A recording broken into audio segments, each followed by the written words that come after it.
really care. I go, okay, let's talk about that for a minute.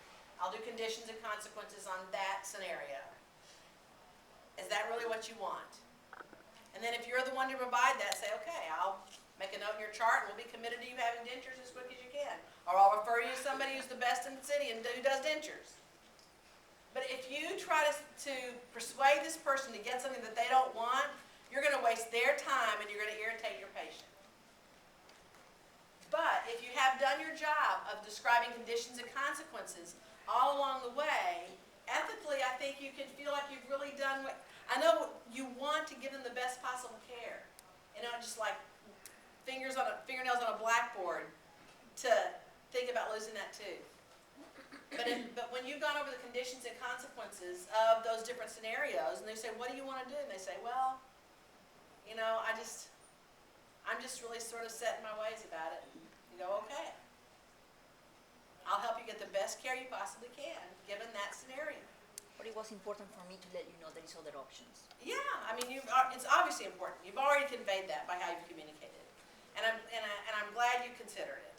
So now, you can feel like you've done your part, and maybe you've even convinced them. You know, maybe they say, well, you know, I do want to save it. I just was afraid I couldn't afford it. Or, look, we'll deal with that. Doesn't all have to be done this minute. Let's take it one step at a time, if they do say they want to. And then you can go into the whole treatment plan process. But if you check buy-in and they're not at all on the same page as you, you just saved yourself 30 minutes to an hour. Got it? Think about all those treatment plans you prepared, but the patient could care less. And all that time you wasted.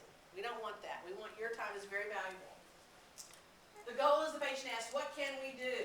So there's 4 C's: conditions, consequences, check buy-in, and care. That's what we're working on, really getting present in the conversation with our patients. So let's talk about care.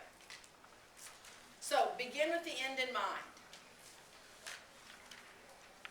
Begin with the end in mind. What do we want for this patient? We want them not to have, you know, 30 plus beautiful teeth.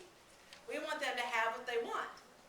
Remember, the end in mind for the girl with the Halle Berry smile? The end in mind is for the Halle Berry smile. That's where I'm beginning with. So in order to give you, Sally, that Halle Berry smile you talked about, so I'm beginning with the end in mind, knowing that she's an eye profile. What I recommend we do is get your teeth and gums really healthy first. We've got to have a good, healthy foundation. You know, I'm sure that Halle had some good acting lessons before she got into some of the tougher roles. So she had a good foundation. So we're going to get a good foundation for you. And then we're going to look and see how we can begin to restore these teeth. We have some choices. I'm not even going to go into the choices right now because we have some steps to do first. But I know that's where we're headed. So sometimes you'll present the whole thing to the patient right then because the patient's ready. Their trust level is there. In fact, I don't have a slide on it, but